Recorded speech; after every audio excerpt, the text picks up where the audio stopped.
एक समय की बात है। यमुना नदी के पहाड़ी पर स्थित एक गांव में राम शर्मा नाम के एक धनवान ब्राह्मण रहते थे। वह बड़े परिश्रमी और दयालु स्वभाव के थे। दान पुण्य करना और दीन दुखियों की मदद करना उनका नित्य कर्म था। ब्राह्मण के कृष्ण और धनंजय नाम के 2 पुत्र थे। ब्राह्मण अब बूढ़े हो गए थे, इसलिए गृहस्थी का कार्य पुत्रों को सौंपकर वन में तपस्या करने चले गए। वन में कुछ समय रहने के बाद उनकी मृत्यु हो गई। उनकी मृत्यु के बाद उनके दोनों पुत्र गलत राह पर चलने लगे। भोग विलास और शराब में उन्होंने सारा धन खत्म कर दिया और जब घर में धन नहीं बचा तो चोरी डकैती करने लगे। एक दिन रात में वह दोनों किसी घर में चोरी कर रहे थे कि राजा के सिपाहियों ने उन्हें पकड़ लिया।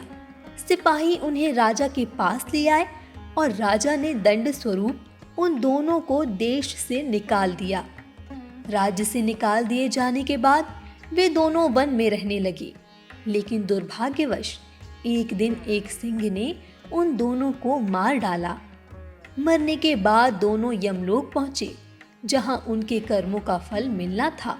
पूरा लेखा जोखा करने के बाद चित्रगुप्त ने कृष्ण को नरक में डालने और धनंजय को स्वर्ग में जाने का आदेश दिया।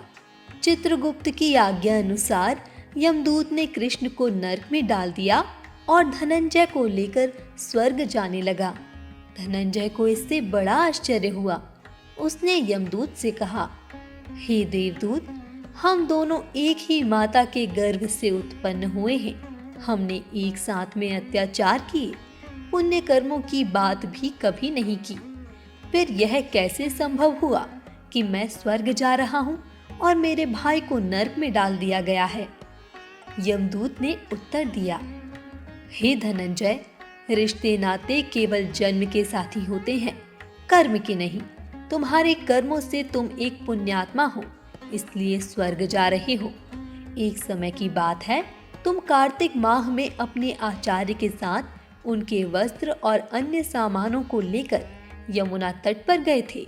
वहां तुमने आचार्य की आज्ञा से शुक्ल पक्ष की 9वीं, 10वीं और एकादशी तिथि में नदी में स्नान किया था और सभी आवश्यक नियमों का पालन किया था।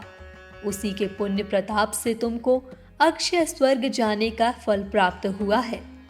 उधर तुम्हारे भाई ने ऐसा कोई पुण्य नहीं किया, इसलिए वो नरक में सड़ता रहेगा। ये सुनकर धनंजय को बड़ा दुख हुआ और उसने यमदूत से अपने भाई की मुक्ति का मार्ग पूछा। यमदूत ने बताया, हे धनंजय, तुम्हारे पूर्व जन्मों के पुण्य को बतला रहा हूँ।